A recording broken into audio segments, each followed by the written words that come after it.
Salut à tous et bienvenue pour cette nouvelle quotidienne. Ça fait longtemps qu'on s'était pas retrouvés en live. D'ailleurs, je sais pas combien vous êtes pour le coup. Horaire un peu inhabituel. On essaie de le faire un peu entre midi et deux. On va essayer peut-être de faire un format un peu plus court. Dites-moi s'il y a des gens dans le chat qui m'entendent. Est-ce qu'on m'entend ? Pour l'instant, je suis tout seul en termes d'invités. Il y aura pas d'invités aujourd'hui. Salut Grégoire, let's go. Ok, on t'entend très bien, super. Ok. Très bien, on va se faire ça aujourd'hui vite fait. Bon, désolé pour la quotidienne qu'on n'a pas pu trop faire pour l'instant sur le premier tour, un peu compliqué. Très simplement le soir, j'avais pas forcément toujours d'invité, alors que c'était un peu le but d'avoir un invité. Donc voilà, chacun fait un peu ses trucs de son côté pour son média, etc. Et c'est un peu normal. Donc on a été un peu compliqué pour trouver des invités, pour faire ça à deux. Et c'est vrai que bon, c'est un peu pénible de le faire tout seul le soir. Bref, on t'entend. Ok, super. Hello Garincha, hello Fred, hello Indilax, Zico Twitch. Bonjour à toi, Ben Zemano. Salut, trop content pour les Rockets. Ça va être trop content pour les Rockets. Ouais, ça va être compliqué contre les Wolves. D'accord. On est dans le déni. Bon, à part ça, j'espère que ça va bien. Je pense que vous allez être moins en live que le soir, c'est normal, mais comme ça nous permettra de poster le replay dans la journée. Comme ça, on aura les matchs de la quotidienne le jour même. À quel point la maladie de Gary Payton a changé ce game set. C'est vrai qu'il n'a pas joué. Il n'a pas joué du tout, effectivement. Mais après, ça a participé aussi au bon spacing, en tout cas au meilleur spacing par séquence dont on avait un peu parlé. Bref, si vous êtes là, on va se faire une petite heure aujourd'hui entre midi et 2, enfin midi et 13, du coup, si ça vous va, on peut un peu discuter des matchs du jour. Donc voilà, s'il y a des gens entre midi et 2 qui pourront me rejoindre, j'espère qu'ils viendront en tant qu'invités, sinon je serai tout seul, je serai votre serviteur, on va se faire ça ensemble. Deux matchs aujourd'hui, deux matchs, hop, il veut que j'aille chercher. Peut-être on commence par celui-ci si ça vous dit. On commence par le Golden State Houston peut-être. Hop, j'ai la bonne fenêtre ouverte ici. Ouais, c'est bon. D'ailleurs, dites-moi au niveau des balances, est-ce qu'on entend la musique de fond ou pas ? Est-ce que c'est pas trop gênant ? Est-ce qu'on l'entend ou est-ce qu'on l'entend pas du tout ? Où est-ce qu'on en est par rapport à ça ? Dites-moi. Mais sinon, donc, le match 7 entre les Warriors et les Rockets. Bon, react de ce match 7, on est à peu près comme d'hab. Hein. On entend très peu la musique. Ok, alors attends, je vais peut-être la monter, mais je veux pas que ce soit trop gênant non plus. Peut-être comme ça, je ne sais pas. Mais c'est vrai que c'est un peu bizarre quand je suis tout seul à parler. Je mets une musique de fond. Bref, donc Warriors Rockets, on disait victoire des Warriors évidemment dans encore une fois ce qui a été un match défensif. Mais c'est vrai que on n'est pas surpris non plus par rapport à cette victoire en un sens, mais de l'autre côté c'est vrai que les Warriors restaient sur quand même 2-3 performances offensives qui n'étaient pas bonnes du tout. Pour le coup, si on va voir un peu, hop, vous allez voir, on va essayer d'aller chercher les game logs. Oui, merci. Hop, ils sont où les Warriors ? Ils sont où ? Décidément, je suis aveugle ou quoi ? Les Warriors, hop, ici, oui, on restait sur quand même des perfs offensives qui n'étaient pas très bonnes, notamment parce que les Rockets sont quand même plutôt très bons là-dessus sur la défense, et plus l'histoire de la zone aussi sur le match 6 qui était beaucoup apparu, hein, vous l'avez vu, mais c'est vrai que on est là, voilà, on est quand même sur une série où offensivement les Warriors sont quand même pas top, hein, pour le coup. Vous voyez qu'il y a quand même pas beaucoup de bonnes perfs offensives. Bref, donc ce match, un match qui a été défensif, un match où on a vu un peu les faiblesses des Rockets ressortir, c'est-à-dire le manque de création, le manque d'attaque aussi en partie, et le manque de spacing aussi pour le coup. Et c'est vrai qu'une des manières dont les Rockets étaient un peu revenus dans la série, c'était notamment, alors en plus le match 6, hein, mais c'était la fameuse zone défensive qu'ils avaient fait sur quasiment toute la deuxième mi-temps, et même plus que ça, enfin également sur la première mi-temps. Et c'est vrai que la zone on l'avait expliqué déjà, hein, sur le match 6, les Warriors font pas que des mauvais trucs, hein, pour le coup. Il y a aussi pas mal de bonnes séquences, il y a pas mal de bons systèmes. Et c'est juste qu'ils ont perdu ce match, comme ça peut arriver, un match qui était assez disputé, mais il y avait de bons trucs, match 6. Et là, c'est vrai que l'accent a été mis, je trouve, sur faire sortir Steven Adams et les Rockets de cette zone, en fait. Donc notamment, c'est vrai que pour le coup, ça aide d'avoir notamment comment il s'appelle, un Buddy Hield, hein, qui nous fait son match de l'année. D'ailleurs, ça me rassure un peu. Enfin, ça me rassure un peu. C'est pour ça que souvent, je vous parle un peu des joueurs à variance. Voilà, on est typiquement sur ce genre de cas ici avec Buddy Hield. J'en parle régulièrement de ce côté les joueurs à forte variance qui, faut pas s'attendre à une certaine régularité, mais ça peut tout de même être hyper utile pour le coup d'avoir un joueur dont les performances peuvent beaucoup varier, donc parfois il va être irrégulier et pas bon, et puis un jour il va un peu exploser au scoring et mettre 15-20 points et de gagner le match. Bon bah là on a littéralement ça qui s'est passé avec Buddy Hield. J'en parle assez régulièrement sur des previews, sur des trucs de playoffs, etc. Je crois qu'avec Dallas on se demandait l'an passé si Tim Hardaway Jr. pouvait pas faire un truc comme ça un peu. Jed Hardy aussi l'avait fait d'ailleurs sur la série contre OKC, un peu ce côté où il y a des joueurs comme ça où faut pas s'attendre à une régularité incroyable, mais une pointe au scoring, une capacité un peu à s'enflammer, et clairement Buddy Hield on a été un peu dans ce cas là quoi, pour le coup. Vous voyez que alors il a mis combien de points au final, 30 points ou un truc comme ça, je ne sais plus, mais voilà, c'est clairement quand ça se joue à un match près et que tu as ce genre de réussite, de surréussite, Buddy Hield on est clairement typiquement sur un joueur à variance, pour le coup c'est quand même assez notable, et surtout ça a été important parce que ça a permis de faire sortir les Rockets de leur zone. Parce que on l'avait dit, un match 6, on avait des bons systèmes, mais parfois ça manquait un peu de spacing, ou parfois ça manquait un peu de shoot pour punir tout ça. Mais là, on a clairement un aspect où, bah ouais, quand tu te fais punir 2, 3, 4, 3 points panier consécutifs, au final, t'en viens assez vite à sortir de la zone. Là, je crois que c'est une possession qu'on voit sur la zone d'ailleurs. Hop. Je crois, mais Buddy Hield qui se mettait un peu sur l'aile d'un côté ou de l'autre, qui a été hyper utile. Je crois qu'il y a des 3 points aussi, plutôt ce côté-là, là, des pick and roll avec Jimmy Butler qui ont été bien, parce que Buddy Hield, l'imposeur d'écran, Butler qui opère en tant que porteur de balle, et quand l'aide vient, et ça se resserre un peu autour de Jimmy Butler, bon bah finalement Buddy Hield il est à une passe près, il met le tir. Donc voilà, dans un match à ce point défensif, avoir un Buddy Hield game, avoir un mec qui peut t'apporter cette variante, et en l'occurrence positive, bah c'est génial quoi, c'est génial parce que ça, où seraient les Warriors sans les 30 points de Buddy Hield? Alors c'est pas non plus 30 points versus 0 points, parce que si lui n'avait pas été là, d'autres auraient pris des tirs, il faut pas, mais ouais, c'est quand même assez incroyable quoi. Ça, plus là on voit aussi un exemple de deuxième mi-temps, on n'est plus du tout sur de la zone, les Rockets sortent un peu de ça, ils commencent un peu à blitzer, pick and roll Curry, Draymond Green, on a Steven Adams qui est sur Draymond Green, donc évidemment on va monter très haut pour essayer de contenir Curry, sauf que c'est un peu ce qu'on veut pas, c'est-à-dire deux contre 1 sur Curry qui libère Draymond, qui fait la bonne lecture, et là le fait d'avoir Buddy Hield sur l'aile qui prend l'extra passe plutôt que Gary Payton, bon forcément ça change tout, donc là encore 3 points dans la besace, donc voilà, vraiment un match défensif qui a été gagné parce que t'as une explosion offensive de Buddy Hield qui est relativement inattendue, je pense qu'on peut dire. D'ailleurs je crois aussi qu'en début de match on a je crois que je vais aller vérifier, mais je sais pas si vous vous souvenez, il y a 2-3 points de Draymond Green en tout début de match, tu te dis oulala, c'est quand même pas bon signe si sur une série à ce point défensif tu commences le match avec 2-3 points ouverts de Draymond qui met. Bon, ça aide aussi, et puis non, l'aspect aussi de Stephen Curry qui a été génial évidemment. Curry là encore, sur un match à ce point défensif, je pense qu'on a vu aussi ce qu'on disait un peu en preview, c'est-à-dire l'aspect de ce sont deux défenses qui sont très bonnes, voire fantastiques, ou en tout cas qui peuvent être fantastiques, parce que les Warriors peuvent être fantastiques, même s'ils ont un niveau moyen, médian, un peu plus, pas aussi bon que les Rockets en défense, mais bref, finalement la série ça va se résumer à qui peut le mieux scorer. Et je trouve que la différence de matos, elle est énormissime, évidemment. La différence de matos entre offensive et en termes de création. Alors attendez, il faut que j'ouvre le mélangeur de son, comme ça on va pas se taper les comme ça on peut se taper les bruits dès qu'on a la light. Voilà, hop. Donc oui, qui peut le mieux et le plus scorer en fait, au final. Et là-dessus, c'est vrai que la création pure d'un Butler, on l'a pas vu des tonnes sur ce match-set, mais on l'a vu quand même. Il a 2-3 pull-ups, 2-3 isolations, 2-3 pick and roll où il a mis des mi-distances, il a pu attaquer un peu Sengun ou ce genre de choses. Et puis voilà, l'autre côté Curry quoi. Et le truc c'est que de l'autre côté les Rockets ils ont pas ça. Ils ont évidemment pas ça du tout. Mais bref, donc de Stephen Curry game qui au final, il a un peu galéré au début, il s'est fait un peu blitzer sur les sorties d'écran, mais bon, on a quand même réussi à faire 2-3 trucs, et puis je crois que ça a commencé un peu avec un 3 points sur Steven Adams, si je dis pas de bêtises, où il est là. C'est ça, ouais, 3 points sur Steven Adams, regardez.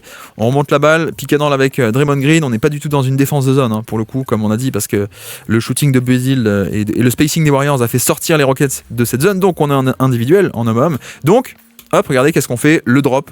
Steven Adams qui reste en retrait par rapport au niveau de l'écran, et ça, bon, c'est une stratégie qu'on en avait parlé un peu. Tu peux le faire à l'échelle d'une série en misant sur le fait que bon, on va laisser le pull-up à 3 points à Curry, mais si ça permet un peu de contrôler le chaos.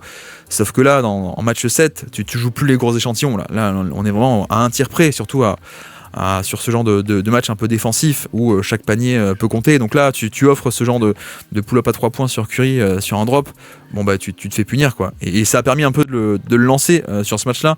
Et bon, il fait qu'un panier sur la première mi-temps, mais on a une deuxième mi-temps surtout qui a été assez, pas assez folle, mais vraiment très très bonne de la part de Curry pour le coup. Top, on va aller les chercher. Mais voilà, la clé pour moi, c'est le fait qu'on est vraiment arrivé à sortir, voilà, pull-up, isolation sur Harrison. C'est que les Warriors, avec leur shooting, sont arrivés à forcer les Rockets à sortir de la zone. Or, le problème, c'est que la zone permettait deux choses. Ça permettait un peu de contrôler l'attaque des Warriors, la motion offense, les mouvements, etc. Donc en zone, tu arrives plutôt à balayer à droite à gauche en restant en position, donc pas de création de chaos, on peut dire peut-être. Et puis ça permettait aussi d'aligner beaucoup Steven Adams, qui forcément, tu le caches un peu dans une zone, c'est quand même un peu mieux, un peu plus facile que sur du homme. Là pour le coup, voilà, Steven Adams, à peine 25 minutes. Bon, à peine, c'est quand même beaucoup, mais ça n'a pas été 25 minutes d'aussi bonne qualité que le match 6, parce que c'est pas le même rendement en zone ou en homme, pardon. Et même il a un peu moins joué que le match 6, je crois, de tête, où il a quand même beaucoup joué, donc voilà, c'est un peu le problème. J'essaie de vous lire aussi en même temps. Cette série va faire mal à l'avenir de Jalen Green à Houston. Ouais, on va en parler. Ça va les convaincre de l'utiliser comme monnaie d'échange pour un KD ou un autre. Oui, en même temps, c'était un peu le but de lui avoir donné ce contrat, je pense. C'était qu'on n'était peut-être pas convaincus, mais ça nous ferait une cartouche de bon niveau, quoi. Un gros contrat à échanger pour donc monter un trade pour un autre gros contrat, je pense. C'était déjà le plan l'été dernier, ouais, exactement. Parfait entre midi et deux, ouais. On va essayer de faire ça, comme ça on peut publier assez rapidement le replay et ce sera cool en plus. J'écoute en mode podcast, bonjour à tout le monde. Ouais, mais c'est un peu le but, on est en mode podcast, je vais pas trop insister sur les images, on fera peut-être de la vidéo ailleurs. Bref, où on en était la fin de match de Curry qui en fait c'est un peu fait plaisir à partir d'isolation, à partir de pick and roll, parce que aussi du homme à homme. Donc voilà, ça c'est clairement ça a été mince, on est sur Buddy Hill là, hop. Ça a été un élément crucial de ce match, c'est ce côté où match défensif, tu t'en remets aussi à Curry et sa création pure, sa création directe. Et ça, c'est un équivalent. Enfin, il n'y avait pas d'équivalent aux Rockets, justement. Pour le coup, on a vu plutôt dans la série pas mal de splits, de post-up split, par exemple des actions pour Curry. Mais en fait, c'est-à-dire la balle au poste bas et puis un écran posto avec Curry avec un tel ou Curry avec un tel, Curry qui ressort à 3 points, Curry qui coupe panier ou ce genre de choses. Sauf que les Rockets ont magnifiquement couvert ce genre d'action. Grâce au switch et grâce à leur activité.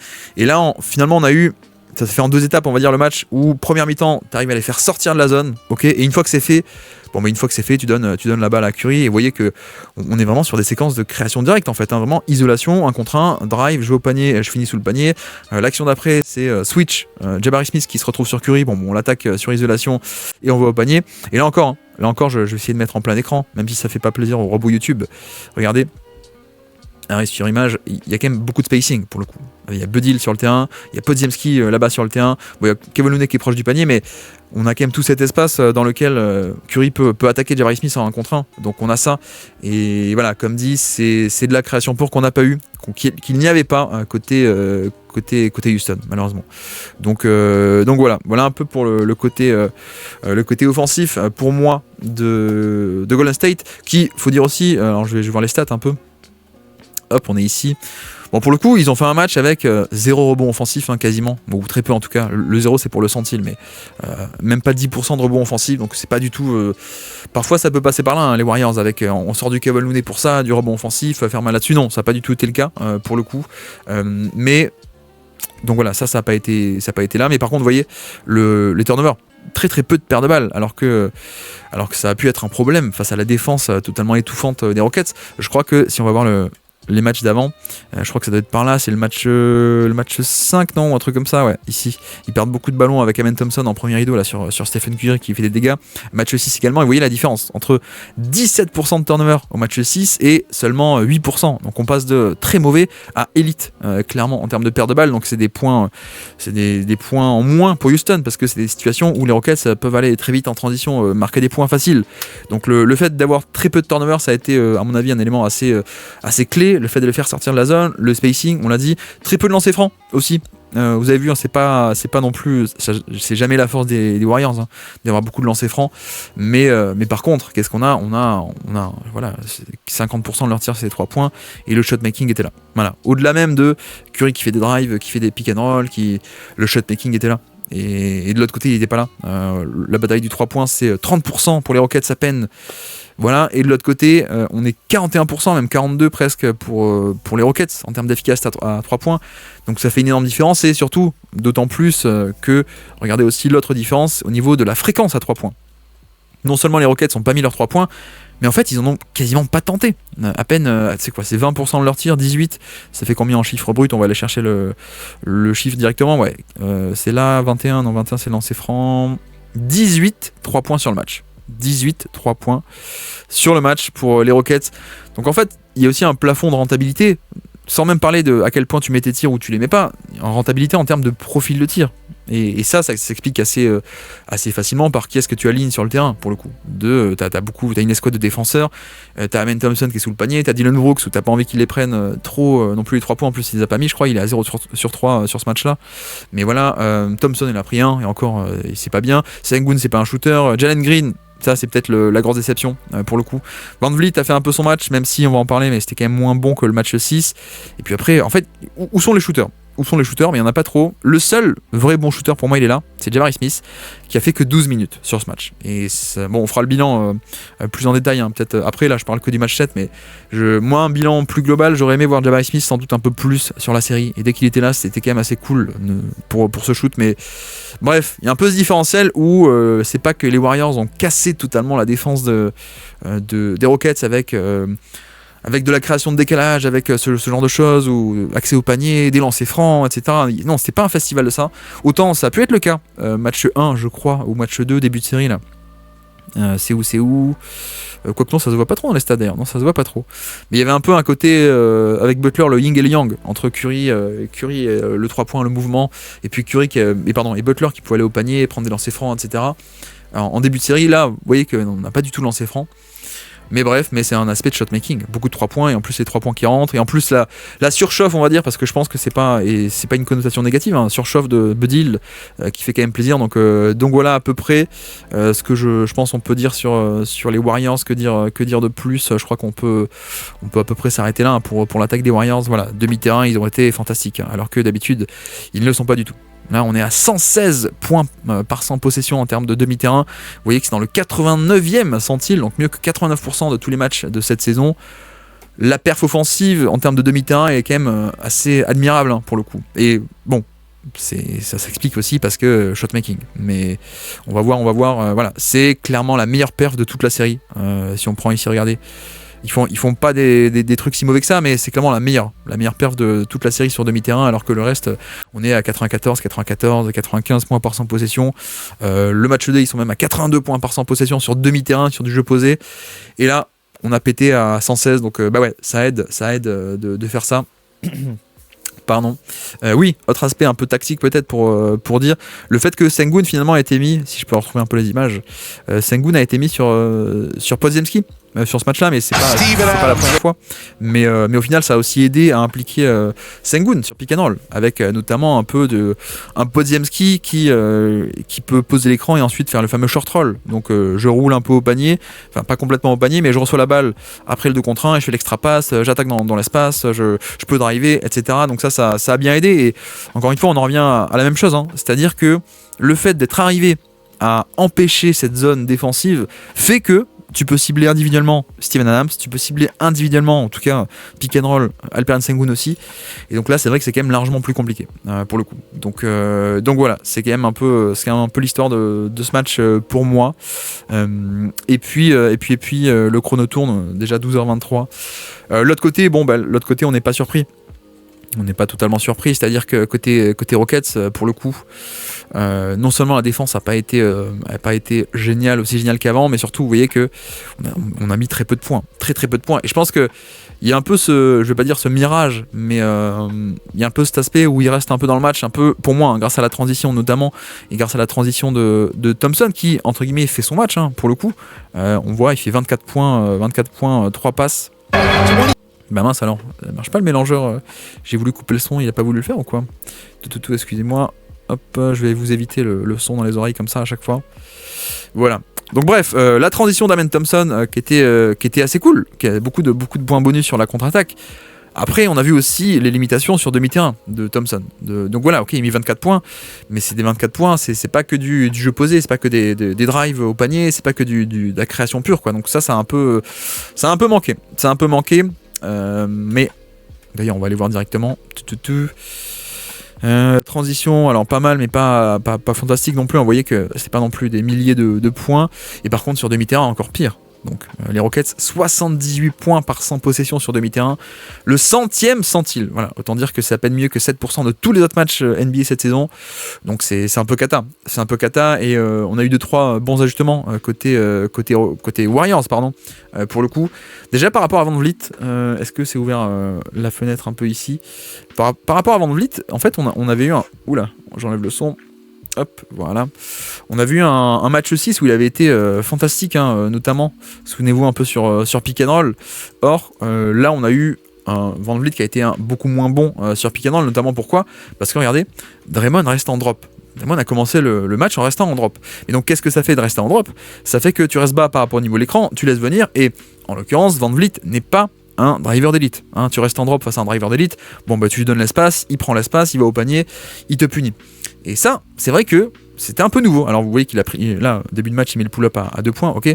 Mais le truc, c'est que ça, c'est un ajustement, parce que les Warriors ne faisaient pas un drop match 6 contre Van Vliet. Ils faisaient pas du tout un drop, ils faisaient plutôt des edges. Donc on montait au niveau de l'écran, alors que là, Draymond Green a commencé en restant bas, en laissant venir, ce qui est un peu le moyen de contrer le jeu de Van Vliet, et aussi pourquoi? Parce qu'en fait, Van Vliet, au match 6, il fait aussi un match à ce point génial, parce que comme Draymond monte sur l'écran, sur les edges, bah finalement, il aspirait un peu le 2 contre 1, il maintenait le ballon en vie contre ces 2 contre 1, et il trouvait la passe. Et puis extra passe, et puis on trouvait l'ouverture. Donc le match offensif des Rockets part aussi de là. À mon avis, le match 6, c'est que Draymond et les Warriors faisaient un peu des edges sur lui, et là, on a commencé en drop. Donc vous voyez que les pick and roll étaient un peu plus facilement absorbés. On ne donnait pas un 2 contre 1 à Van Vliet, donc on lui donnait pas un décalage qui pouvait ensuite punir par la passe en faisant tourner. Et donc, au bout d'un moment, les Rockets se sont dit, bon, bah, finalement, s'ils commencent à faire des drops plutôt que des edges, recommençons à poser des écrans beaucoup plus loin du panier. Comme ça, s'ils restent en drop plus loin, enfin, s'ils restent en drop sur les écrans posés très loin du panier, j'aurai le pull-up à 3 points. Et en fait non, dès que ça a commencé à poser des écrans plus loin du panier, bah ça a recommencé à faire des edges, et donc voilà, grosso modo, privé Van Vliet de son tir fétiche, c'est-à-dire le pull-up à 3 points. Donc là, j'en parle, je détaille un peu ce jeu du pick and roll entre un écran posé plus près, on fait un drop parce qu'on laisse venir et on autorise le pull-up à 2 points, et un écran qui était posé beaucoup plus haut, bah finalement on montait pour l'empêcher d'avoir le pull-up à 3 points. Là on voit encore en drop, hein. Vous voyez l'image pour ceux qui ont l'image. Mais voilà, un peu cette alternance de couverture selon l'endroit du terrain où était posé l'écran. Et pourquoi je parle de ça, vous l'aurez peut-être deviné, bon bah c'est par rapport à Draymond aussi. Draymond qui fait un match défensif assez cool, vraiment très très cool pour le coup, même plus que ça, je pense on peut dire. Donc ça pour moi ça a été un peu le premier ajustement. C'est par rapport à Van Vliet, on est complètement arrivé à atténuer, on va dire, la force de frappe de pick and roll. Et puis le deuxième aspect, ça a été aussi de faire de la zone. Est-ce que je vais arriver à retrouver des extraits? J'ai pas eu le temps de les trier avant d'aller en live, mais on a pas mal de fois où en fait les Warriors étaient en zone, et donc ça permettait aussi, notamment cette zone, d'empêcher toute création de décalage, notamment. Alors c'est peut-être deuxième mi-temps plutôt, on va essayer d'aller voir là, mais ouais, quand t'es en zone, bon bah finalement, on l'a dit de l'autre côté, qu'est-ce qui a permis aux Warriors de battre la zone des Rockets? Ça a été leur spacing. Alors que là ça bug, bon c'est pas très grave. Est-ce que je suis toujours en live? Oui, j'espère que oui. Bref, donc les Warriors ont réussi à battre la zone et à faire sortir les Rockets de la zone grâce à leur spacing, sauf que en face, bon bah les Rockets ils n'ont pas de spacing, ils n'ont pas du tout de spacing, en tout cas pas assez, ils n'ont pas beaucoup de shooters, pas beaucoup de bons shooters, donc on a cet effet où les Warriors ont fait de la zone et ça a bien marché, parce qu'au final t'as pu concéder de trois paniers, allons voir un peu les paniers si vous voulez de Sengun. T'as pu donner un peu des espaces entre les lignes, on va dire, à Sengun, un peu... Ah mince, il n'y a pas les vidéos. Ah, c'est dommage. Il n'y a pas les vidéos. Désolé. Là, on essaye. Oui, il y a les vidéos.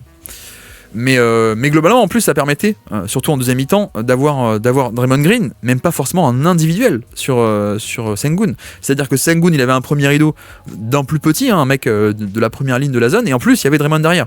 Donc il y avait un peu ce côté où vas-y, prends des tirs si tu veux, mais tu vas voir que c'est des tirs un peu loin du panier, des tirs un peu plus compliqués. Donc on a ça, et puis même plus globalement, donc ces séquences de zone ont fait beaucoup de mal, je trouve, aux Rockets, parce qu'ils n'ont pas le shooting pour ils n'ont pas le shooting pour forcer l'adversaire à en sortir et pour punir une zone.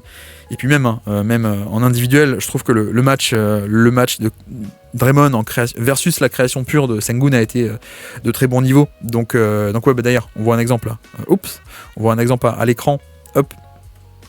On a Podziemski qui est en premier rideau sur Sengun qui est en tête de raquette là. Et puis en fait, on a Draymond qui est derrière dans cette simili-zone pour le coup. Vous voyez ? Donc là, je crois que Sengun va mettre le tir. Ok, il prend le tir, il le met par-dessus Podziemski, d'accord. Mais au final, c'est un tir qui est loin du panier et il peut pas aller au panier, il peut pas aller avoir des lancers francs, il peut pas avoir le lay-up parce qu'il y a Draymond sous le panier. Donc bref, cette zone qui a fait des dégâts et qui d'ailleurs, je me demande pourquoi ça n'a pas été dégainé plus tôt pour le coup. Et puis quoi d'autre. Donc ouais, la création pure de Sengun qui a pas fait son meilleur match, mais en même temps c'est pas que lui quoi, c'est aussi le fait que Draymond était fantastique là-dessus. Donc la meilleure option de création pure a pas été géniale, en tout cas elle a été contenue par Draymond. Et puis bon, Jalen Green, je pense que Garincha en a parlé tout à l'heure. Jalen Green qu'est-ce qu'il fait d'ailleurs au niveau des tirs, il fait 3 sur 8 sur ce match là, 0 sur 2 à 3 points, ça c'est dommage parce que c'est un des seuls vrais bons shooters des Rockets. 8 points. Bon, Jalen Green, est-ce que vraiment on est surpris ? Non, et c'est pas pour le critiquer, c'est juste qu'il faut s'attendre à ce niveau de performance. Et on avait vu aussi que c'était toute la série. Vous avez vu que là, ça commence le match directement, il va cibler Stephen Curry. Voilà, clairement, il a un contre 1, on va essayer de le punir, sauf que déjà, il n'arrive pas totalement à le dépasser. Et en plus, surtout, Draymond Green est sous le panier, magnifique rotation, magnifique aide au panier. Donc voilà, ça, encore une fois, match défensif incroyable de la part de Draymond Green. Mais clairement, on a cette deuxième source d'attaque, de création de la part de Jalen Green qui n'a pas été au niveau, encore une fois, qui n'a pas été au niveau. Ça avait été un peu le plan de jeu de début de série en mode tiens, on te donne un switch et tu vas le punir. Ça a marché un match, le match 2, mais finalement ça n'a pas marché du tout du reste. Le création de demi-terrain, on l'a dit, à mon avis, de Amen Thompson n'a pas été bonne non plus, pour le coup, heureusement qu'il y a eu la transition, mais voilà, quand on commence un peu à empiler, vous voyez que Van Vliet, beaucoup plus contenu que match 6, Sengun contenu parce que zone plus Draymond Green. Jalen Green a été mauvais un peu, comme d'habitude, c'est peut-être un peu sévère, mais a pas été bon. Et puis qui manque, Amen Thompson aussi, demi-terrain pas top. Bon, d'où viennent les points quoi. D'où viennent les points, d'où vient la création, ça commence à devenir un peu compliqué. Il y avait autre chose que je voulais dire, mais je crois que je l'ai un peu oublié. Je ne sais plus. Dans le même temps, c'est pareil. Le fait de jouer en zone et le fait d'arriver à limiter les minutes de Steven Adams, au final, ça a aussi permis de limiter l'impact au rebond offensif de ces Rockets, pour le coup, qui ont fait une série en étant génial là-dessus. Là, ils n'ont pas fait autant que d'habitude. À peine, entre guillemets. À peine 30% de rebond offensif, ce qui n'est pas une top marque pour eux, alors qu'on sait que justement le demi-terrain ils sont pas géniaux, donc ils se reposent aussi beaucoup sur cette deuxième chance. Et là, le fait est que les deuxièmes chances n'ont pas été aussi présentes qu'on aurait voulu, et même il y a des fois où ils étaient en position, le ballon leur échappait, etc. Donc manque à gagner en plus, au-delà de la création, au-delà du shoot, ce qui fait quand même 2 énormes points noirs. Il y a aussi le fait que le rebond offensif n'a pas tant que ça compensé malheureusement. Donc voilà, ça fait un tout qui explique assez facilement ça. Après, bon, je pense qu'on peut être un peu déçu, on peut être un tout petit peu déçu. Est-ce qu'on n'aurait pas pu tester plus de shooting ? C'est toujours un peu le truc que je reproche un peu. Moi, à Udoka, en tout cas, j'ai 2 trucs que je lui reproche. Le premier, c'est ça, c'est tenter un Rich Shepard, peut-être un peu plus. Alors, voilà, Rich Shepard qui peut se faire cibler en défense, et c'est peut-être pour ça qu'il ne l'a pas fait jouer, mais au bout d'un moment, on parlait avec Bud Hill de joueurs à variance. D'ailleurs, j'avais tweeté sur ça. Je pense, est-ce que sur cette série, on va pas avoir un match en milieu de série où Rich Shepard va sortir du banc, mettre ses 15-20 points et gagner un match à lui tout seul ? Et au final, non, on n'a pas eu ça. On a eu de l'autre côté, on a eu Bud Hill qui l'a fait. Mais voilà, Rich Shepard qu'on n'a pas vu du tout. Mais voilà, c'est dommage. C'est dommage quand il y a à ce point un manque de shoot. Et pareil pour Jabari Smith, mais quand il y a cette zone défensive là, des Warriors qui arrivent en plein milieu du match, j'avoue que c'est un des trucs que j'aurais aimé voir, un peu en mode tiens, on fait rentrer 2-3 shooters et puis on tente un peu de les mettre à mal là-dessus quoi. Donc ça on l'a pas eu. Et le deuxième reproche, c'est toujours un peu pareil, c'est-à-dire on n'a pas assez ciblé, je trouve, Stephen Curry. autant j'adore Udoka, autant là sur la série c'est un truc qui m'a un peu manqué de à quel point est-ce qu'on n'a pas assez ciblé et puni Stephen Curry en le faisant travailler on-ball, en l'impliquant sur les écrans, etc. Finalement tu l'as un peu laissé être libre, et donc à quel point ça participe aussi au fait que du coup en fin de match il est pas fatigué, il peut t'exploser à la figure avec ses paniers, etc. Mais bon, bref, j'espère que j'oublie pas grand chose. Que dire de plus? Ouais, non. Bon, la défense du panier aussi. Hein. Vous avez vu qu'ils ont pris beaucoup de tirs au panier, les Rockets, mais ils ont shooté à peine à 51% au panier. Mince, où est-ce que j'ai cliqué? Voilà, 51%, 52%. Et là encore, la protection de panier de Draymond Green, Butler aussi qui a fait des bonnes rotations, etc. Et je pense que, pour résumer un peu en quelques mots, ça vient un peu de là. On va dire, Golden State a gagné ce match 7 parce que ils ont réussi à faire sortir les Houston Rockets de leur zone, donc ils ont pu cibler un peu plus des maillons faibles sur pick and roll. On a eu plus de Curry offense que d'habitude, je trouve. Ça, c'est pour la défense. Et puis eux-mêmes, pour l'attaque des Warriors. Et puis pour la défense des Warriors, il y a un aspect où eux-mêmes ont fait de la zone. Ils ont pas été punis par le spacing des Rockets, mais c'était un peu l'idée. Et puis ils ont réussi à bien contenir cette attaque par rapport au demi-terrain, par rapport à la création, etc., avec de grands matchs. Donc voilà.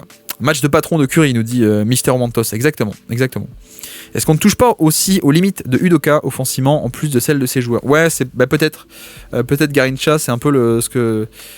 Moi je râle un peu sur le plan de jeu, et j'avais râlé aussi en milieu de série quand ils étaient à 2-1 ou 3-1, mais pas que par rapport à Curry ou le fait de ne pas assez cibler Curry. Il y a d'autres trucs un peu regrettables, notamment quand on voit certains matchs de Steve Kerr, la capacité à créer du spacing avec pourtant parfois justement un peu des non-shooters.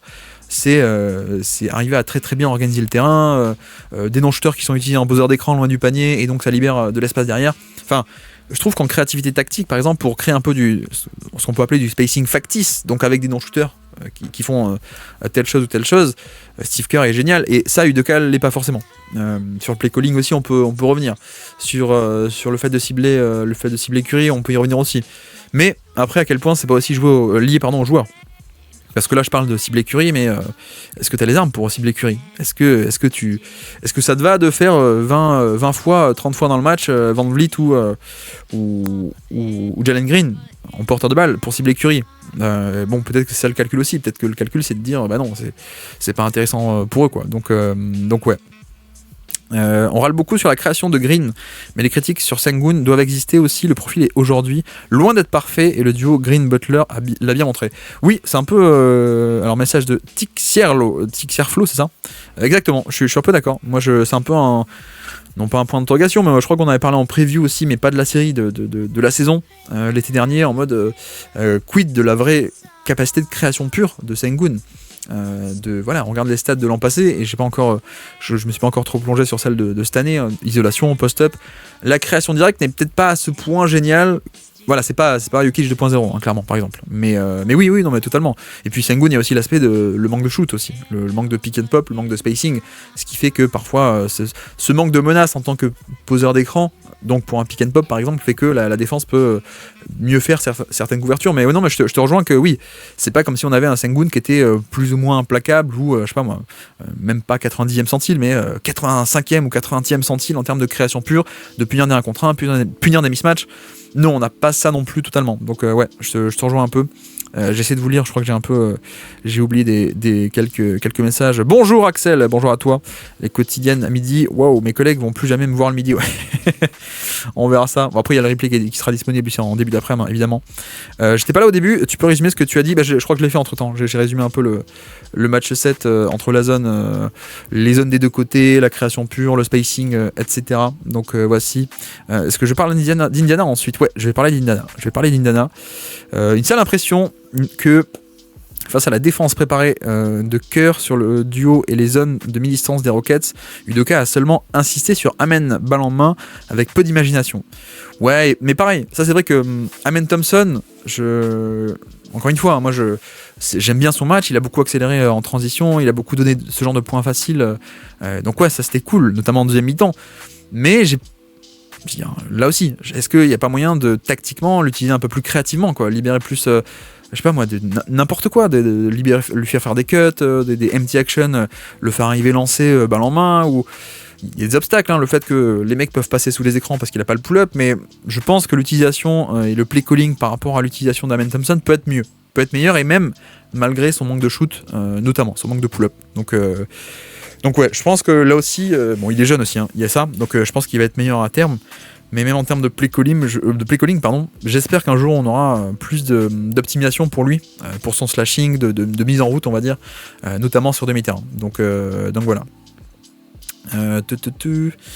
Je remonte parfait entre midi et 2. Bon, ok, ça c'est cool, merci à vous. Merci à vous. Bon, on va passer à l'autre série si ça vous dit. Sinon, envoyez-moi un message maintenant et on finit de parler des Warriors Rockets. Hâte de voir Wemby en PO car son profil est tellement complet que je vois mal une équipe le limiter. À contrario de certains joueurs des Rockets par exemple qui ont un point faible. Oui, c'était un peu. On espérait le voir en playoff cette année à Wembanyama, effectivement. Bref, voici pour ce match. Et donc, si ça vous dit, passons à l'autre. Indiana contre Cleveland. Donc les Pacers qui créent l'upset, qui gagnent contre Cleveland à Cleveland. On a pas mal de choses à dire aussi là-dessus. Toujours intéressant les matchs 1 pour le coup, parce que ça nous dit pas mal de choses. On parle beaucoup en preview. J'ai fait une preview, moi, qui a duré une petite heure, je crois, preview tactique de y a tel scénario, il y a telle possibilité. Au final, on a quelques réponses au match 1 par rapport à ça, donc toujours hyper intéressant. Après, sur le match en lui-même, donc je vous dis 121 à 112 pour les Pacers. Notamment, ils sont un peu envolés en fin de match, hein. Si je dis pas de bêtises. Ouais, c'est ça. Je crois que c'est à peu près à ce moment-là. Oula, il y a le son. Je vais couper le son, ça va être un peu mieux.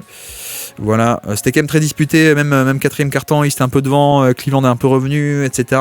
Et puis quatrième quart-temps, il y a aussi il y a un shot-making un peu de fou, c'est un thème du match, hein, pour le coup, mais regardez, ce pull-up à 3 points de Nembhard, pull-up à 3 points contre Evan Mobley, boum.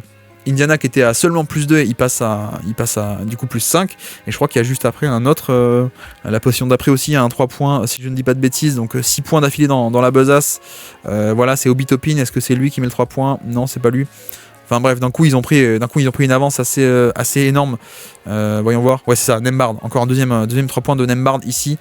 Mais d'ailleurs c'est un thème, vous allez voir, c'est un thème si on décrit un peu ce match. Donc voilà, les Pacers qui ont réussi à s'échapper. Est-ce que vous l'avez vu d'ailleurs ce match ? J'attends aussi vos retours, hein. Moi je peux parler de ce que j'ai vu, mais dites-moi aussi. Donc par où est-ce qu'on peut commencer ? Peut-être qu'il faut commencer par dire qu'on a des Pacers. Est-ce qu'on est inquiet ? Voilà, peut-être commençons par là. Est-ce qu'on est inquiet ? Regardez, pourquoi est-ce qu'on peut ne pas être inquiet si on est fan des Cavs ? C'est la différence de shotmaking, peut-être, on peut dire. Vous savez que le tir, ça peut être parfois un peu aléatoire. Sur de longues saisons, ça se normalise. Voilà, si tu as beaucoup de bons shooters, tu vas shooter en tant qu'équipe à 38% ou 39%. Ok. Si tu as beaucoup de mauvais shooters, a priori, tu vas pas être en surchauffe, même le contraire, tu vas être plutôt autour des 34-35, etc. Mais sur une série de playoff, et encore plus sur un match, ça peut varier. Voilà, c'est un peu le hasard du shoot. C'est aléatoire, vu que c'est un tir qui est lointain, la proba elle est plus faible, donc beaucoup de variance. Bref. Indiana, 53% à 3 points. Je répète, 53% à 3 points. C'est incroyablement efficace. Méga surchauffe à 3 points. Et Cleveland, 25%. Voilà. Cleveland, 25% à 3 points. Donc, non seulement les Pacers sont en surchauffe à 3 points, mais également les Cavs sont en sous-chauffe à 3 points par rapport à leur standard attendu et leur niveau. Voilà, ça peut arriver, hein, ce genre de variation, mais je veux dire, si on a 6 matchs ou 7 matchs dans la série où les Cavs shootent à ce point mauvais, ce serait une anomalie statistique, hein, clairement. Donc c'est là-dessus où moi je suis peut-être un peu moins inquiet. J'ai découvert la stat après le match. Pendant le match, je regarde pas les stats, mais j'ai découvert ça à la fin. Et ça m'a un peu rassuré, mais parce que j'avais déjà un peu cette impression en regardant le match, je me suis dit mais c'est pas possible quoi. les mecs qui rentrent tout côté Pacers quoi. Donc ouais, ça c'est évidemment, je pense on est un peu obligé de commencer par là, l'aspect de la différence de shotmaking. Et vous voyez que il y a pas tant que ça de différence de points. Au final, 121 à 112, et comme dit, même jusqu'à 4-5 minutes dans le quatrième quart-temps, on est à 105, 102 ou un truc comme ça. Donc voilà, il y a même du garbage time à la fin, donc le score est moins serré que le match ne l'a été, mais quand on compare l'écart de score final et l'écart de réussite, un peu la variance à 3 points, je pense que les fans des Cavs peuvent ne pas être inquiets, pour le coup. Mais ça veut pas dire qu'il n'y a pas des trucs intéressants côté Pacers, notamment. Donc le 3 points, tant mieux. Mais il y a d'autres trucs cool, notamment ça, voilà, la transition. Vous le savez, les Pacers sont une équipe d'élite en transition. Et c'est vrai que on voit que ça se transpose en playoff. Hein. On voit que ça se transpose très bien. Et il y a même un aspect assez... comment est-ce qu'on peut dire ça, démoralisant parfois quand tu joues les Pacers, parce que toi tu vas essayer de travailler dans ta possession, donc les Cavs bossent pour obtenir un tel ou faire un tel système et, et dérouler ta possession offensive et marquer tes 2 points. Tu le fais, t'es content, j'ai marqué, et puis le temps de cligner des yeux, en fait les Pacers sont déjà remis en jeu, ils sont de l'autre côté et ils mettent un 3 points ou 2 points en transition, et en fait voilà, toi t'as travaillé pour ton 2 points ou pour ton 3 points et en 5 secondes c'est effacé quoi. Donc c'est assez démoralisant, mais voilà, c'est une force des Pacers, c'est clairement une force des Pacers de faire ça, notamment TJ McConnell ou des mecs comme ça, mais on l'a vu sur ce match-là. Clairement, alors où est-ce que je peux arriver à la retrouver ces extraits vidéo pour que je vous les mette, mais clairement on a eu ça, on a eu des séquences de relance très vite, et même parfois de relance, là ça en est une par exemple ici dès le tout début de match, après un panier encaissé également. Pas juste après un rebond, pas juste après une interception, on se projette en transition, même après un panier encaissé. Regardez, un écran de Siakam, ligne médiane, en tout début de possession, après à peine 2 secondes à l'horloge qui sont écoulées, et en fait il attaque très tôt, ce qu'on appelle soit transition, soit de la early offense, semi-transition, donc early offense un peu très tôt, et en fait c'est vraiment une manière très facile d'obtenir des points, quoi. Et je trouve que c'est assez admirable, et ça se transpose bien, donc voilà, à surveiller côté Cavs, mais ça a été assez important. Après, toujours pour rester un peu de ce côté-là, ce qu'on a découvert, c'est que les Cavs vont switcher les pick and roll avec Haliburton. On pouvait s'en douter. On avait parlé de ça en preview. On l'avait dit. C'est probablement ce qu'ils allaient faire, parce que il y a un aspect où en fait Haliburton est tellement un bon passeur que tu peux pas te permettre de faire des drops, tu peux pas te permettre de faire des edges. En fait, tu peux pas te permettre de rester à 2 sur lui, parce que avec son passing, il peut te punir.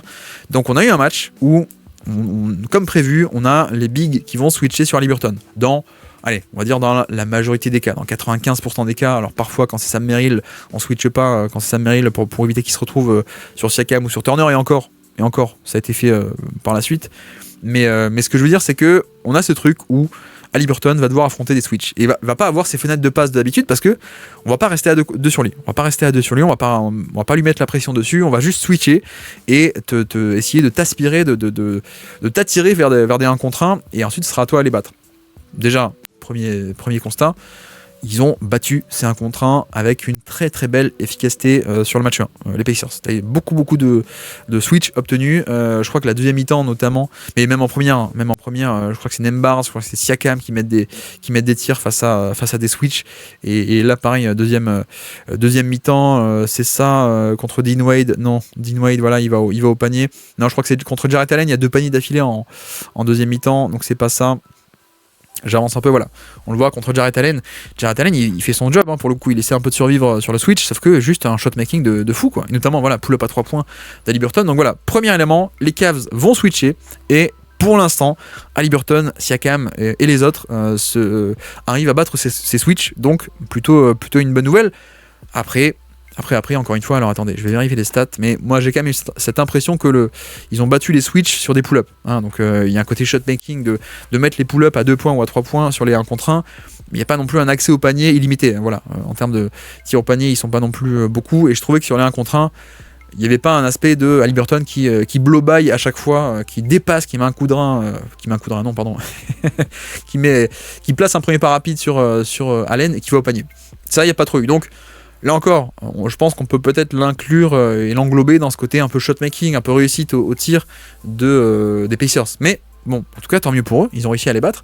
Et puis après, il y a d'autres... un autre truc important, c'est au niveau des match-ups. On avait aussi discuté de ça. Et on voit que, en effet, c'est Jarrett Allen qui est sur Pascal Siakam. Donc, c'est un peu l'inverse de ce qu'on aurait pu penser, c'est-à-dire Siakam va être dépendant... Enfin, Siakam poste 4, donc Siakam Mobley défend sur Siakam, et Jarrett Allen qui va être sur Turner. En l'occurrence, on fait pas ça, on fait l'inverse, on met Jarrett Allen qui est très mobile, aussi très long, mais surtout un peu plus costaud, qui est sur Pascal Siakam pour être peut-être un meilleur match-up individuel, pour l'empêcher de se faire attaquer en post-up, etc. Donc voilà, ça c'est à noter. Enseignement du match 1, et je pense qu'on va rester un peu comme ça sur tout le reste de la série. Le côté Jarrett Allen est peut-être mieux armé que Mobley. Encore une fois, on a discuté en preview, mais l'aspect de Mobley parfois peut se faire un peu rentrer dedans, et par un Siakam qui est plus petit, mais plus costaud, centre de gravité plus proche du sol, qui peut planter son épaule dans le torse de Mobley et le dégager du chemin, etc. etc. Donc voilà, Jarrett Allen sur Siakam, enseignement, et Mobley sur Turner. Et là encore, j'ai parlé de l'aspect d'Haliburton, mais pas que. Le fait de switcher, ça permet aussi de priver les Pacers du pick and pop. Puisque tu switches sur l'action, bon bah voilà, il n'y a pas de décalage. Donc il n'y a pas le mec qui défendait sur Haliburton reste sur Turner après l'écran, et donc il n'y a pas un pick and pop ouvert, il n'y a pas de décalage. Donc ça c'est aussi assez intéressant. Et par contre, il y a un point à surveiller, je pense, sur la série, c'est que les Cavs vont switcher, mais ensuite ils vont essayer de sauver les switches. Donc ils vont faire ce qu'on appelle les scram switch. Donc c'est là où il va falloir que je bosse un peu pour... Est-ce que je vais arriver à retrouver un extrait? C'était sur le 3 points de Nembhard, on avait dit. Je vais vous le montrer. Je crois que c'est là, voilà, c'est là. Et ça, il y a eu tout le match. Donc, en l'occurrence, on a un switch au niveau de l'écran. Donc le pick and roll Haliburton, Miles Turner, ou Haliburton, Siakam, on va switcher. Donc on va changer l'écran. Mais sauf que Haliburton, de base, défendu par un petit. Donc ce petit doit switcher sur un beaucoup plus gros. Notamment Miles Turner ou Siakam. Et donc ça peut être considéré comme un mismatch. Donc ce que font les Cavs, c'est que on va faire un scram switch ou un kick-out switch. C'est que une fois qu'on a le switch sur le ballon, regardez là, je vous le montre un peu à l'image, mais je peux le décrire pour ceux qui sont en audio. Hunter, qui est pas dans l'action, qui est pas du tout impliqué sur le pick and roll, il va dire à Mitchell, tiens, je prends Turner et toi tu te barres. Toi tu prends mon shooter qui est Nembhard. Voilà, un scram switch ou un kick-out switch. C'est un peu l'idée du plan de jeu des Cavs, hein, notamment avec Sam Merrill qui est petit. Donc Sam Merrill, quand il switch sur un gros, on lui dit attends, off ball, il y a un autre Cavs qui arrive et qui dit attends, barre-toi, moi je prends le gros et toi va de l'autre côté. Pareil pour Ty Jerome. Je pense que Garland n'a pas joué, mais ce sera le cas quand Garland va jouer. Mitchell aussi n'a pas joué, mais ce sera le cas avec qu'est-ce que j'ai dit, non, Mitchell a joué, pardon, plutôt. Excusez-moi, je parle tout seul, je deviens fou. Mitchell a joué et ça a été le cas aussi. Mitchell, on fait des scram switch ou des kick-out switch, et le truc c'est que c'est risqué. C'est risqué pourquoi? Parce que vous le voyez, le temps que Hunter dise attends, moi je prends le gros et toi tu repars sur le petit, sur l'aile par exemple, il y a un peu un décalage, il y a un peu un temps de latence. En l'occurrence, les Pacers sur ce match ont été géniaux pour punir ce scram switch. Voilà, c'est un côté, on va switcher off-ball. Alors attendez, je retrouve les passes à Haliburton, vous allez voir, il y en a pas mal de cet acabit. Hop. Il y a un côté où en fait ils arrivaient à prendre à revers les Cavs qui voulaient switcher off-ball. Donc on switch face au ballon, d'accord, mais pour protéger le petit sur un Miles Turner ou le petit sur un Siakam, on fait un deuxième switch qui s'opère off-ball, sauf que le passing de génie de Haliburton arrive à tirer profit de ça. Il arrive à voir que ils essaient de tricher off-ball, et donc il faisait par exemple la passe directement vers le corner opposé où le shooter était abandonné, quoi. Donc voilà, l'aspect à surveiller, je pense, pour cette série, ça va être le passing d'Haliburton plus le spacing des Pacers, à quel point ça, ils vont continuer à arriver à punir finalement les Cavs qui vont être en rotation un peu perpétuelle, de changer sur les écrans, d'accord, mais ensuite il faut les protéger derrière. Donc voilà, l'aspect de scram switch ou de kick out switch. J'essaie d'en retrouver aussi un autre là, mais je le vois pas. Bref, bon, c'est pas très important, surtout si vous êtes à l'audio, mais voilà, le passing d'Haliburton qui a réussi à briller pour le coup. Et puis également, là je crois qu'on le voit à l'écran, mais il y a 3-4 fois dans le match où on s'est un peu planté. Je crois que là pour le coup, mince, hop, on est là. 2-3 fois dans le match où on s'est un peu planté, et par exemple là Mobley est en retard sur l'écran, donc en fait on a un de facto un 2 contre 1 sur Haliburton, évidemment la passe par dessus, le roll de Turner qui est libre, et donc ça fait panier. Et je crois que la position d'après il y a un truc comme ça où non, c'est pas là, ou c'était la position d'avant, mais bref, les 3-4 fois où en fait Haliburton a été doublé, il a puni directement de par son passing. Donc ça c'est un point clé, c'est que il y a une raison pour laquelle les Cavs vont switcher beaucoup. C'est ça, c'est parce qu'ils peuvent pas se permettre de faire autre chose. Et puis, switcher, ça veut dire les protéger. Et donc, une fois que tu as switché une première fois sur le ballon, il faut ensuite que tu dégages le petit du gros, et donc là c'est encore une fois des stratégies risquées où Haliburton, le passing et le spacing peuvent punir. Voilà, j'espère que j'aurais été clair, dites-moi si c'est pas clair, mais c'est un peu l'idée. Hello Guillaume, première fois sur le live, je kiffe tes podcasts. Ah ben merci Yvan, ça fait plaisir. Ça fait plaisir, c'est un horaire inhabituel pour le live, mais voilà. Bref, donc ça c'est côté Pacers, le 3 points, d'accord, mais pas que. Il n'y a pas que ça, il n'y a pas que le match, la victoire ne s'explique pas que par la surchauffe à 3 points, ils font aussi de très bonnes choses sur demi-terrain. D'ailleurs, j'en ai pas parlé, mais ils font aussi pas mal d'actions, ce qu'on peut appeler des actions un peu complexes pour justement aller battre le switch, notamment tout ce qui est un peu Spain pick and roll, où vous voyez des actions avec plusieurs écrans ici, je vous le montre à l'image, avec un écran, Haliburton qui va chercher les mains, le ballon dans les mains de Turner, plus il y a un écran de Siakam qui vient se mettre là-dedans. En fait, c'est un jeu à 3 et au final, on a un pick and pop ouvert pour Siakam. Pourquoi ? Parce que en fait, ce genre d'action un peu complexe, bien exécuté rapidement et avec plusieurs écrans et pas juste un écran, fait que chacun se dit mince, qui prend qui au niveau du switch, qui prend qui, et donc pick and pop ouvert pour Siakam. Donc il y a ça aussi qui est bien fait, le play calling, la transition également, on l'a dit, se projeter bien en transition, aller prendre des paniers vite en transition, donc ça c'est cool, plus l'aspect de passing et de aller battre les switch off-ball des Cavs, ça va être un peu dangereux, ce sera à suivre à mon avis, c'est le point clé de cette série, je pense, en tout cas de ce côté-là du terrain. Donc voilà pour l'attaque des Pacers contre la défense des Cavs, et donc passons de l'autre côté. Bon là encore, on est un peu obligé de commencer de commenter par le shotmaking, je pense, on l'a dit, 25% à 3 points pour nos amis des Cavs, donc un peu anomalie en termes de shotmaking à 3 points. Ok. Après, je trouve que, qu'est-ce qu'on a comme enseignement sur cette partie ? Bon, on a aussi l'enseignement que Mitchell va attaquer, il a attaqué en début de match, comment il s'appelle ? Turner, qui hésite à faire un peu du edge, un peu du drop, mais grosso modo, on ne switche pas ces écrans. Côté Pacers, on va pas switcher les écrans et donner un switch genre Miles Turner sur Mitchell, donc Mitchell il en profite, il drive au panier, il prend des pull-ups à 3 points, etc. Donc ça, c'est un enseignement, évidemment, mais on pouvait s'en douter. Et puis... oui, pardon, excusez-moi. Au niveau des minutes aussi. Bon, c'est un peu dommage parce que on n'a pas Garland. Donc on n'a pas Garland du tout pour l'instant. Mais ce qu'on a vu, c'est qu'on a la confirmation, on l'avait dit en preview, de comment est-ce que les minutes vont s'aligner. C'est-à-dire, notamment, les minutes avec Miles Turner sur le terrain. On fait sortir Mitchell et on fait sortir Mobley en général. Et on passe avec une attaque de pick and roll. On passe avec... d'habitude, ça aurait dû être Garland, mais là, c'était Ty Jerome. Voilà. Ty Jerome plus Jarrett Allen pour le jeu de pick and roll plus classique qui va cibler Miles Turner sur pick and roll, voilà. Et quand Miles Turner va sur le banc, on fait rentrer l'autre duo, donc non pas Garland et Jarrett Allen, mais on fait rentrer Mitchell plus Mobley, et on déroule l'attaque un peu plus de ces deux-là, c'est-à-dire des pick and roll entre eux, mais aussi des zoom action, des jeux de main à main, etc. Aussi du Mobley qui peut attaquer sur des pick and roll inversés. Voilà, on a un peu ce côté on va aligner les minutes de le pick and roll classique, Garland ou Ty Jerome plus Jarrett Allen contre le gros, on va dire le gros qui peut pas trop, qui peut pas switcher, qui peut pas bouger, donc Turner. Et puis quand Turner va sur le banc, face au small ball de Indiana, on fait du Mobley, on fait du Mitchell, etc., etc. Donc voilà, ça c'est, on avait un peu la confirmation. Pour le coup, le match de Ty Jerome, bon, il a été pas mal. Il y a aussi un peu de déchets. On va essayer de voir ses tirs, si NBA.com veut bien nous les donner. Il y a du bon et du moins bon pour le coup sur la capacité et sur la réussite plutôt d'attaquer les drops ou les edges. Vous voyez que cette fois-ci Turner est pas si bas que ça, donc il est à peu près au niveau de l'écran, et donc on va demander un peu à Ty Jerome d'attaquer en tant que porteur de balle. Je trouve que la qualité de tir n'a pas été folle, hein. Là vous voyez un flotteur contesté très très loin du panier, donc ça c'est pas ouf. Il y a des fois il arrive quand même à pénétrer beaucoup plus là comme ici, et le flotteur rentre, mais je crois que sur la fin de match notamment ou plutôt la deuxième mi-temps, on n'a pas que des bons tirs de bonne qualité.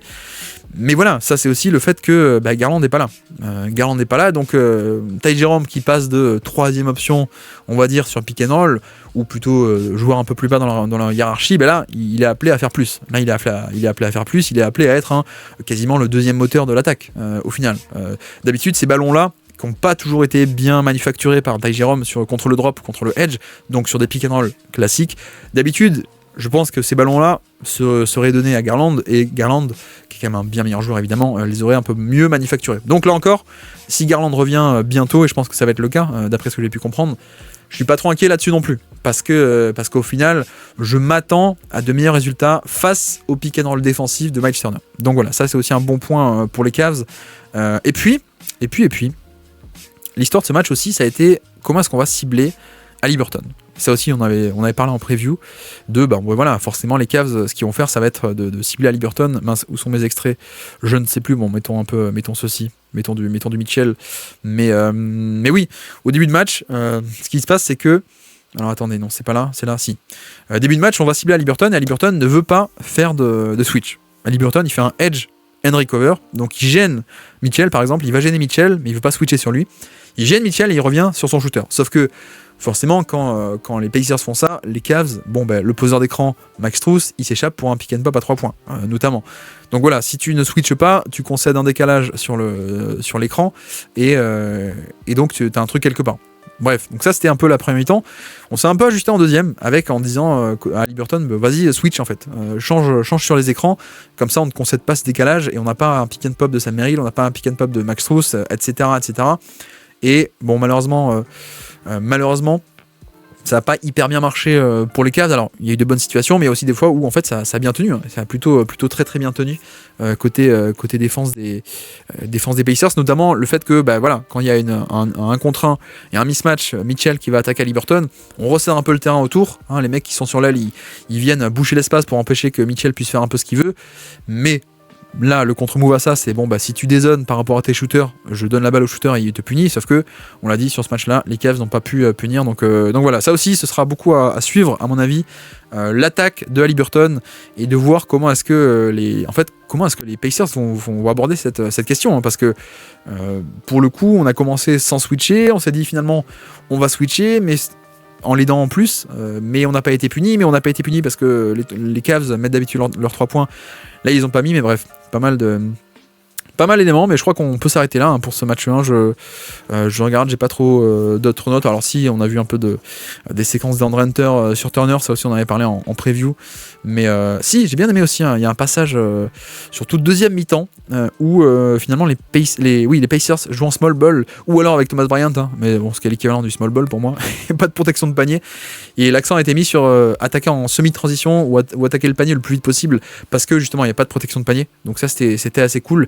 Et j'ai l'impression en termes de rythme qu'au final Kenny Atkinson essaie un peu de rendre coup par coup, quoi. Il se dit on va faire une série où on va accélérer nous-mêmes sur transition et sur semi-transition, sur early offense, pour essayer de matcher un peu le côté rythme et nombre de possessions des Pacers. Donc ça aussi sera à suivre, parce que ils le font pas toujours pour le coup, les Cavs, mais là j'ai trouvé que l'accent avait été mis un peu là-dessus, de prendre un tir le plus tôt possible, d'Andre Hunter qui remonte la balle, qui prend un pull-up à 3 points.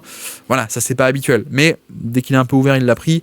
Je pense qu'il y a un peu cette stratégie de rythme, de matcher un peu ce que faisaient les Pacers. Bref, qu'est-ce que j'ai oublié d'autre? Pas grand chose de plus. Si. Le rebond offensif, un peu comme on pouvait s'en douter.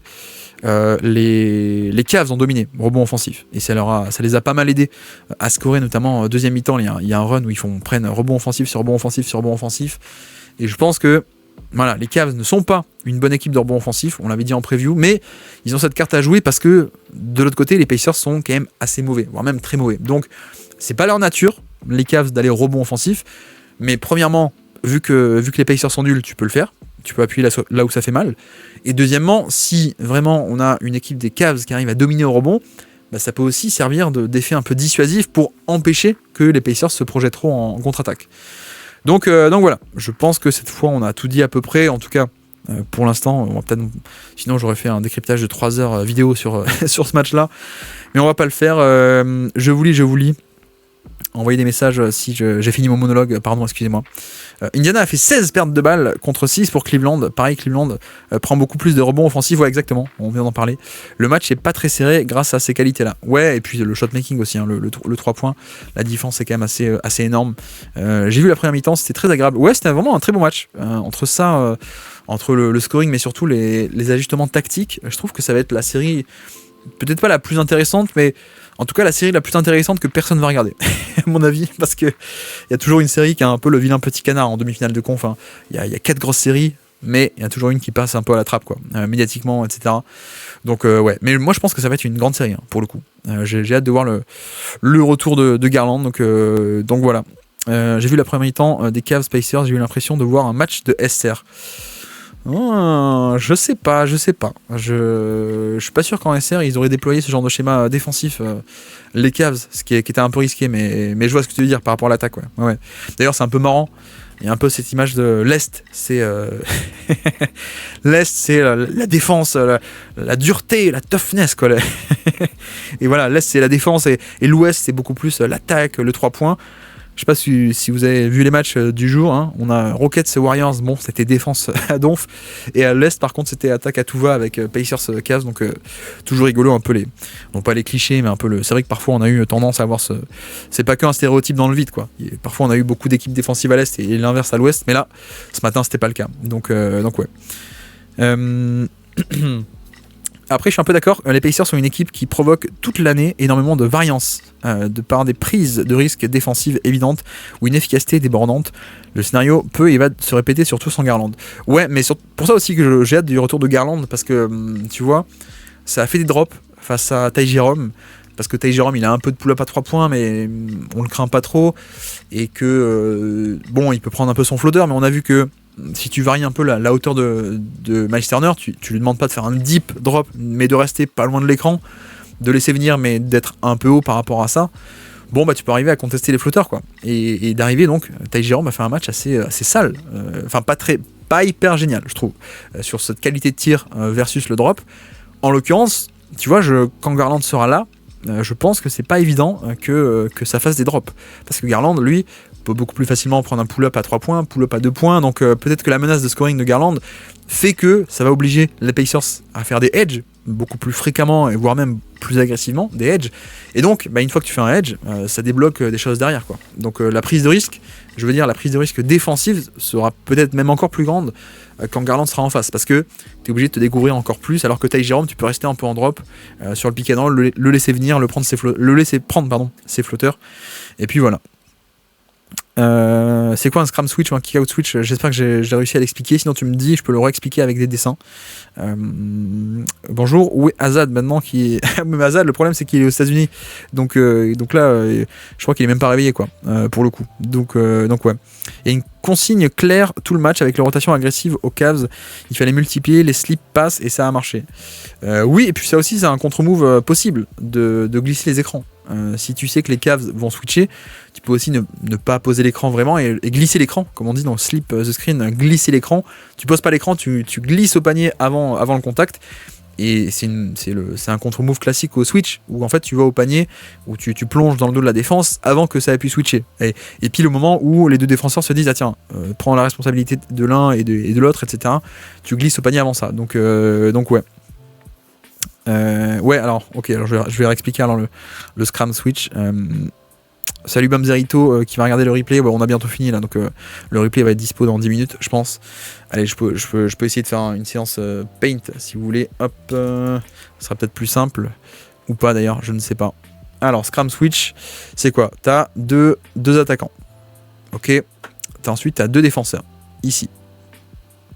Ok. Quand ton attaquant il va venir prendre l'écran, t'as le défenseur qui va switcher là et le défenseur qui va switcher là. Voilà. Mais donc forcément ça fait un mismatch. Lui, là c'est Haliburton et là c'est Turner. Donc lui, c'est un défenseur qui est petit. Voilà. Et lui c'est un défenseur qui est gros. Sauf qu'au niveau des gros, il n'y a pas de problème. Allen ou Mobley, il n'y a pas de problème. On peut les laisser switcher sur Haliburton, ok, et on vit avec le résultat. Par contre, avoir un petit ici qui switch sur Miles Turner, sur le gros, c'est pas top. Donc, ce qu'on va faire, on va faire un nouveau schéma, c'est que une fois que tu as switché avec Haliburton qui est face à Jarrett Allen par exemple, et que tu as Miles Turner face à, je sais pas moi, Sam Merrill, un petit, c'est un mismatch.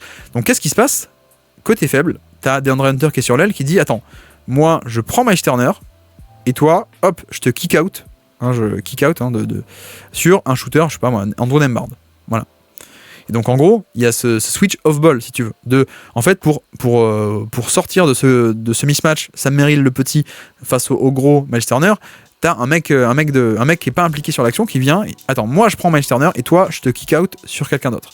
Mais sauf que forcément, le temps de faire ça, tu vois, le temps qu'il y ait la flèche d'un côté ici et la flèche de l'autre, Hunter il abandonne un peu Andrew Nembhard. Et donc là, c'est là-dessus où parfois la lecture d'Haliburton a été d'aller chercher directement Nembard pendant ce laps de temps. Voilà, tu vois un peu l'idée.